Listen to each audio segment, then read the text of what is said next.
राजकीय महाविद्यालय बावड़ी में एसोसिएट प्रोफेसर डॉक्टर संतोष कुमारी। विद्यार्थियों, आज हम वैदिक धर्म के बारे में पढ़ेंगे। वेदों के आधार पर आचरित धर्म वैदिक धर्म था। मंत्र दृष्टा ऋषियों के द्वारा अनुभूत आध्यात्मिक तत्वों की विशाल राशि ही वेद कही गई है तथा उन तत्वों के अनुसार चलना ही वैदिक धर्म माना गया है। वैदिक धर्म सादा और सरल था। वैदिक धर्म को हम दो भागों में बांट सकते हैं। एक है ऋग्वैदिक कालीन धर्म और दूसरा है उत्तर वैदिक कालीन धर्म।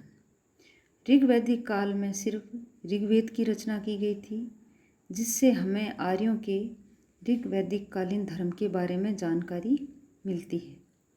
उत्तर वैदिक काल में शेष तीनों वेदों सामवेद, यजुर्वेद, अथर्ववेद, ब्राह्मण ग्रंथों, उपनिषद, आरण्यक आदि ग्रंथों की रचना हुई थी, जिनसे उत्तर वैदिक कालीन धर्म के बारे में जानकारी मिलती है। ऋग्वैदिक कालीन धर्म के बारे में हमें सिर्फ ऋग्वेद से ही जानकारी मिलती है। ऋग्वेद से आर्यों के धर्म के बारे में जानकारी मिलती है कि ऋग्वैदिक धर्म बहुदेववादी था। आर्य प्रकृति के उपासक थे। वे प्रकृति की उपासना बड़े प्रेम से करते थे। आर्य प्राकृतिक शक्तियों के रूप में विभिन्न देवताओं की पूजा करते थे। प्रकृति के प्रत्येक रूप में देवता की कल्पना करने के कारण वैदिक धर्म में बहुत से देवताओं की प्रतिष्ठा हो गई थी। प्रकृति के चमत्कारों ने आर्यों के हृदय में अनुराग, विस्मय और भय उत्पन्न कर दिया। अतः उन्होंने प्रकृति के समक्ष नतमस्तक होकर उसकी प्रमुख शक्तियों को देवताओं के रूप में प्रतिष्ठित कर दिया। इस प्रकार के देवीकरण से ही आर्यों के धर्म का विकास हुआ।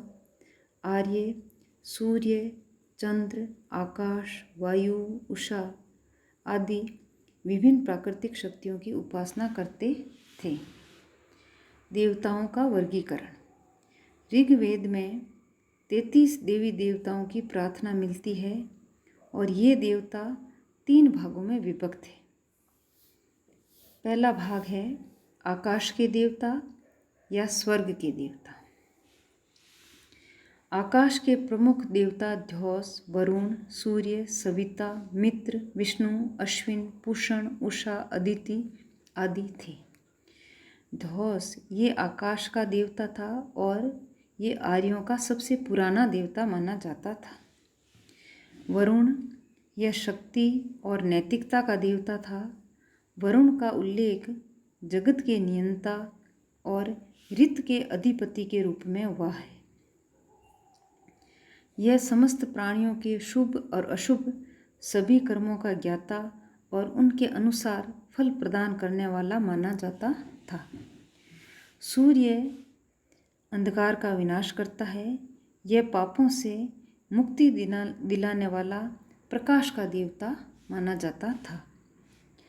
सविता सूर्य के व्यापक रूप को सविता नाम दिया गया है। सविता में सूर्य का दिन में दिखाई पड़ने वाला रूप और रात्रि में न दिखाई देने वाला रूप दोनों सम्मिलित थे। ऋग्वेद में सविता को देवताओं का चक्षु कहा गया है। ऋग्वेद का प्रसिद्ध गायत्री मंत्र भी सविता के प्रति ही कहा गया है। मित्र यह सूर्य का ही एक अंश था। वरुण के साथ ही मित्र की भी पूजा की जाने लगी। दोनों को संयुक्त रूप से मित्रा वरुण कहा जाने लगा। विष्णु को विश्व का संरक्षक माना गया है। भक्तों की प्रार्थना पर तुरंत सहायता को पहुंचने वाला यह देवता था। ऋग्वेद में उसके 3 पदों का उल्लेख है, जिसके अनुसार वह समस्त ब्रह्मांड में भ्रमण करता है। विशाल डगों को भरने के कारण उसके इस व्यापक रूप के कारण उसे बृहद शरीर उरुगाय, उरुक्रम आदि नामों से भी पुकारा गया है। अश्विन ये ध्यो का पुत्र था जो अत्यंत सुंदर और तरुण था। ये देवताओं के वैद्य थे। पूषण सूर्य की ही शक्ति का परिचायक था। ये जो औषधि और वनस्पति जगत के संवर्धन में योगदान प्रदान करता था। उसके हाथ में चाबुक रहता था। वह मृतकों को पितरों के निकट ले जाता था और वह पशुओं का रक्षक था। उषा, उषा का अर्थ है अरुणोदय के पूर्व की वेला। ऋग्वेद में उषा को प्रकाश, उत्साह, चेतना एवं स्फूर्ति प्रदान करने वाली देवी कहा गया है।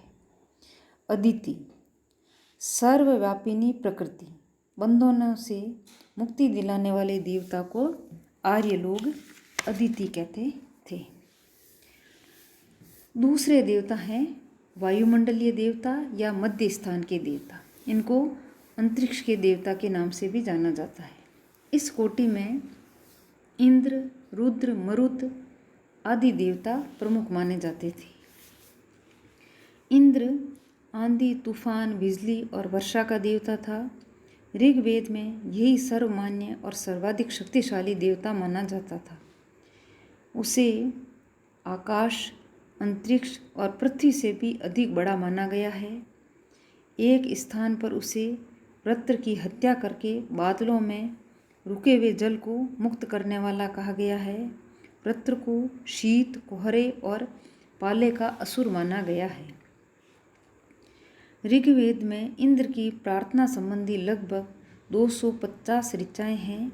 इसका अर्थ यह है कि इस वेद की प्रार्थना संबंधी संपूर्ण ऋचाओं का चौथा भाग एकमात्र इंद्र की स्तुति से ही भरा है। इंद्र ऋग्वेद का प्रमुख देवता था। इंद्र को आकाश, पृथ्वी, जल तथा पर्वत का स्वामी माना गया है।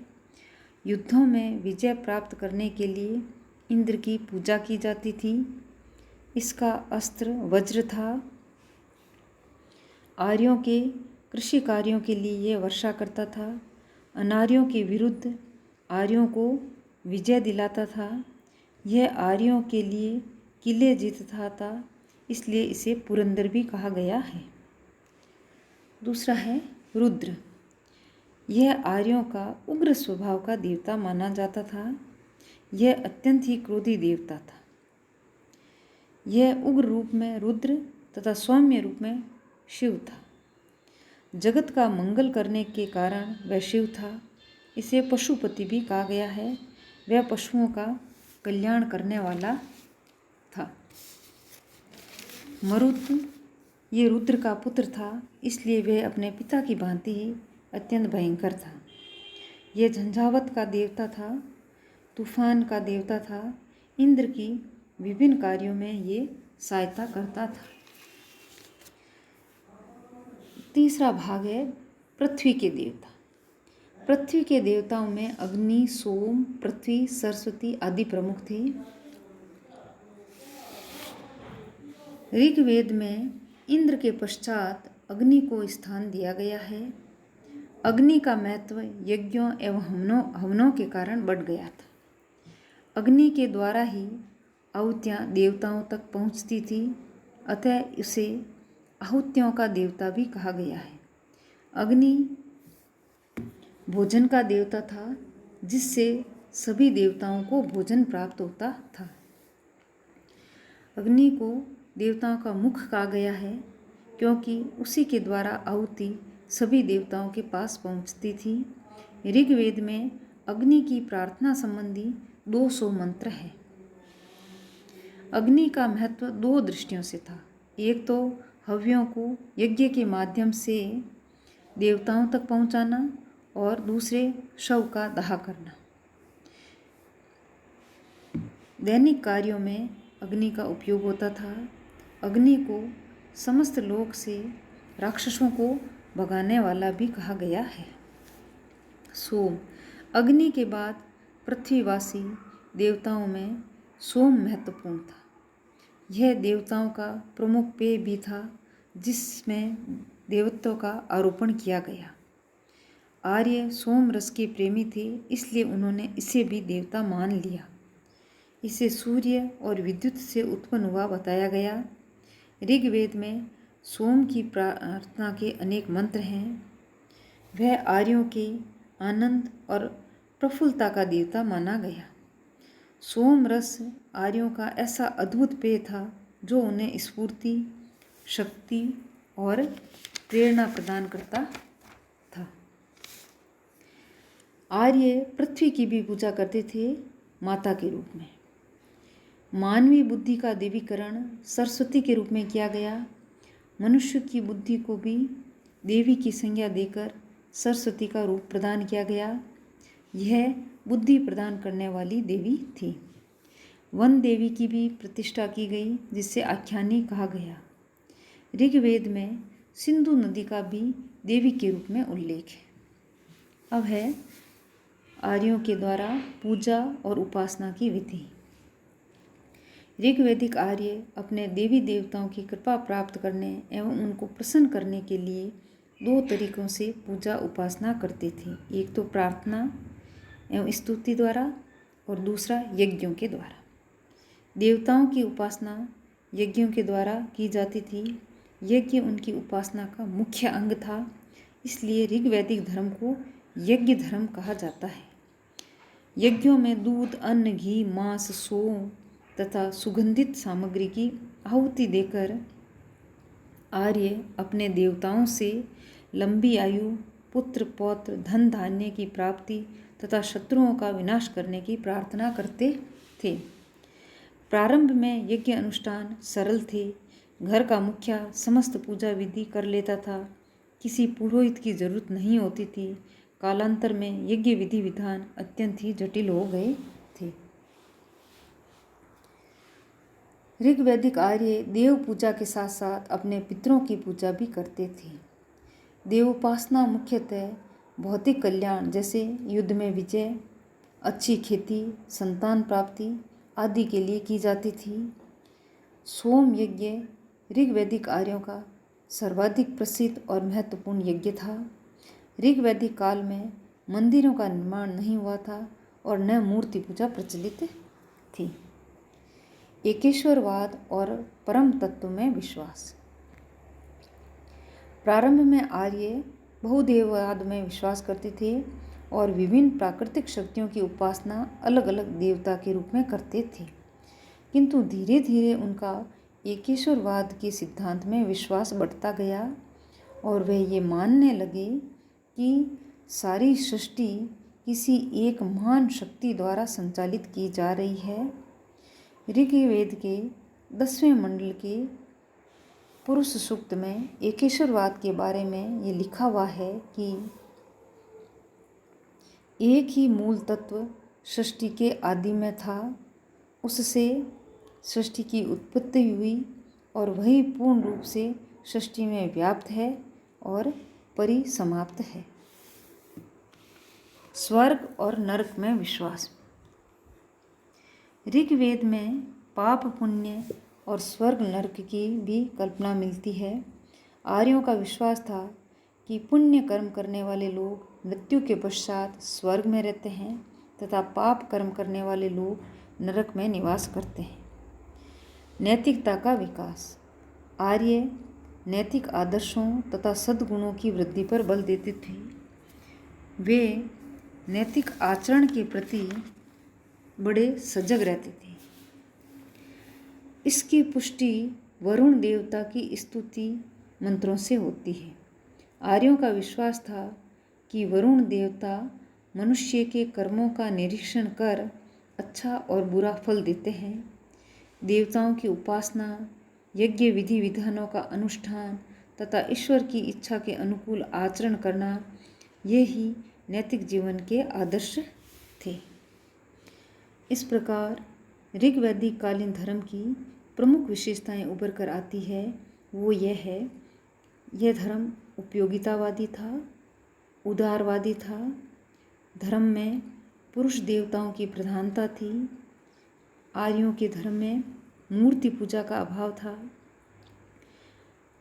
धर्म आशावादी और बहुदेववादी था, साथ में प्रकृतिवादी था, और ऋग्वैदिक धर्म में जटिलताओं का अभाव था। अब वैदिक धर्म का दूसरा भाग है उत्तर वैदिक कालीन धर्म। उत्तर वैदिक कालीन आर्यों की धार्मिक स्थिति में काफ़ी परिवर्तन आ गए थे और धार्मिक स्थिति थोड़ी जटिल हो गई थी।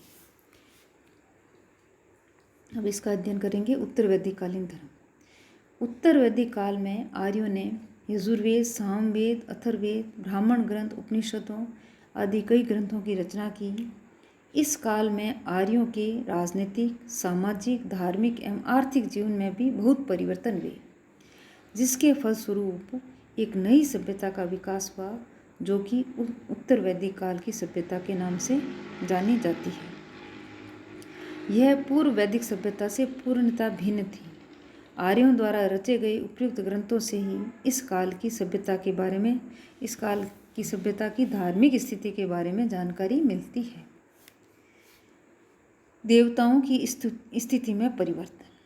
उत्तर वैदिक काल में ऋग्वैदिक काल के देवताओं वरुण, इंद्र, सूर्य आदि का स्थान गौण हो गया और उनके स्थान पर शिव, ब्रह्मा एवं विष्णु आदि देवताओं की प्रधानता बढ़ी और आर्यों ने इनकी पूजा करना आरंभ कर दिया। ऋग्वैदिक काल में रुद्र नामक देवता का भी विशेष महत्व नहीं था। अब वही शिव के रूप में प्रतिष्ठित हो गया और सबसे महान तथा शक्तिशाली देवता समझा जाने लगा। ब्रह्मा, विष्णु, महेश इन तीनों देवताओं की पूजा ने आर्यों के धार्मिक जीवन में मुख्य स्थान प्राप्त कर लिया। यज्ञ, बलि तथा ब्राह्मणों का प्रभुत्व। उत्तर वैदिक काल में यज्ञों तथा ब्राह्मणों के प्रभुत्व में वृद्धि हुई। इसका प्रमुख कारण यह था कि ब्राह्मणों के बिना यज्ञ संपन्न नहीं हो सकते थे। उस समय कई यज्ञ तो वर्षों तक चलते थे, जिनमें 16 या 17 ब्राह्मणों का भाग लेना आवश्यक माना जाता था। इससे यज्ञ बहुत अधिक खर्चीले हो गए थे। यज्ञों में बलि का भी महत्व बढ़ने लगा। अश्वमेध यज्ञ में घोड़े की तथा पुरुषमेध यज्ञ में पुरुष की बलि दी जाती थी। यज्ञों के कारण ब्राह्मणों की प्रतिष्ठा में बहुत अधिक वृद्धि हुई। पंच महायज्ञ। उत्तर वैदिक कालीन धर्म में पंच महायज्ञों का महत्व भी बढ़ा। प्रत्येक परिवार में प्रत्येक व्यक्ति को प्रतिदिन निम्न 5 महायज्ञ करने पड़ते थे। पहला ब्रह्म यज्ञ, इसको ऋषि यज्ञ भी कहते हैं। इस यज्ञ के माध्यम से मनुष्य वेदों के अध्ययन तथा अध्यापन द्वारा अपने प्राचीन ऋषियों के प्रति आदर की भावना प्रदर्शित करता था, अतः यह ब्रह्म यज्ञ कहलाता था। दूसरा है देव यज्ञ। यह यज्ञ देवताओं के प्रति कृतज्ञता प्रकट करने के लिए किया जाता था। तीसरा है पितृ यज्ञ। इस यज्ञ में अपने पितरों, परिवार के मृतक सदस्यों के लिए श्राद्ध एवं तर्पण का आयोजन किया जाता था। पितरों के लिए दक्षिण दिशा की ओर जल फेंका जाता था। इसे पितृ यज्ञ कहा जाता था। चौथा है अतिथि यज्ञ, इसे मनुष्य यज्ञ भी कहते हैं। अतिथि सत्कार, साधुओं को भोजन तथा वस्त्र एवं दान देना आदि इसी यज्ञ के अंतर्गत आते थे। भूत यज्ञ। प्रत्येक परिवार भोजन करने से पूर्व कुत्ते, कौवे एवं गाय आदि को कुछ भोजन देता था। इसे भूत यज्ञ कहा जाता था।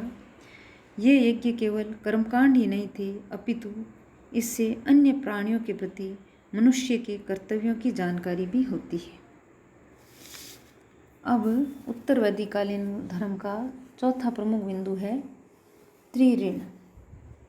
पितृ ऋण, ऋषि ऋण और देव ऋण। ये 3 ऋण थे।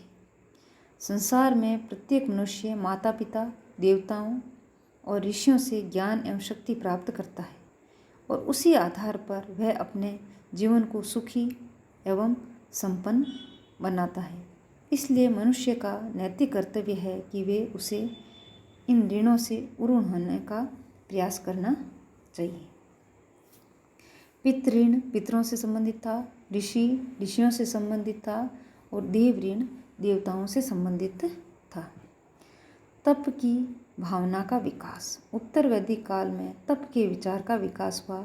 ऐसा माना जाने लगा कि शरीर को कष्ट देकर ही मन पर नियंत्रण स्थापित किया जा सकता है।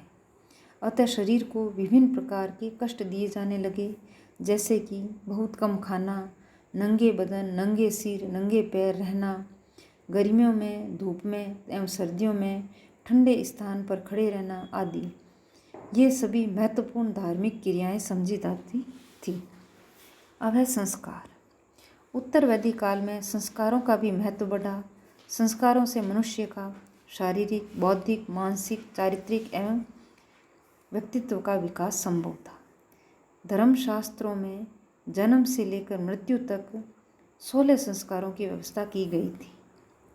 ये हैं गर्भाधान, पुंसवन, सीमंतोन्नयन, जातकर्म, नामकरण, निष्क्रमण, अन्नप्राशन, चूड़ाक्रम, करणवेद, विद्यारंभ, उपनयन, वेदारंभ के अलावा गोदान, समावर्तन, विवाह, अंत्येष्टि आदि।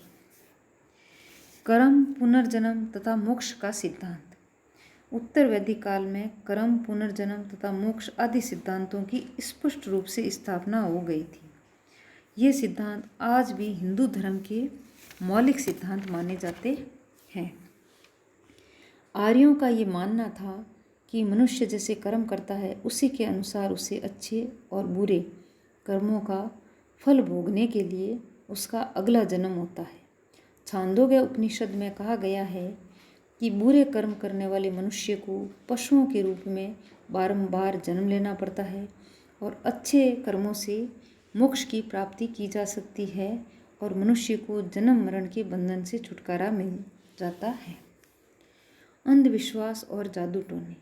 उत्तर वैदिक काल में आर्य लोगों के अंधविश्वासों में वृद्धि हो गई थी। वे भूत प्रेतों पर विश्वास करते थे तथा जादू टोनों के आधार पर उन पर नियंत्रण स्थापित करने का प्रयास करने लगे। वैद्य लोग अथर्ववेद के मंत्रों को पढ़कर रोगियों का इलाज किया करते थे। दार्शनिक सिद्धांतों का विकास। उत्तर वैदिक काल में उपनिषदों की रचना हुई, जिनमें उच्च कोटि के दार्शनिक विचार हैं। उपनिषदों ने ज्ञान मार्ग का प्रतिपादन किया। ब्रह्म, आत्मा, मोक्ष, सृष्टि की रचना, कर्म एवं पुनर्जन्म आदि से संबंधित दार्शनिक सिद्धांतों का गहन चिंतन उपनिषदों में मिलता है। उपनिषदों के अनुसार ब्रह्म ने पृथ्वी, जल, अग्नि, वायु और आकाश इन 5 तत्वों को मिलाकर सृष्टि की रचना की है और इस सृष्टि का निर्माता ब्रह्मा ही है। इस प्रकार वैदिक धर्म के अंतर्गत ऋग्वैदिक धर्म और उत्तर वैदिक धर्म, इन दोनों पार्टों का हमने अध्ययन किया, तो जिसमें ये निष्कर्ष निकलता है कि वैदिक कालीन धर्म सरल और बहुत ही सादा था, उसमें जटिलताओं का अभाव था। लेकिन उत्तर वैदिक काल तक आते आते आर्यों के धर्म में कर्मकांडों और जटिलताओं ने प्रवेश कर लिया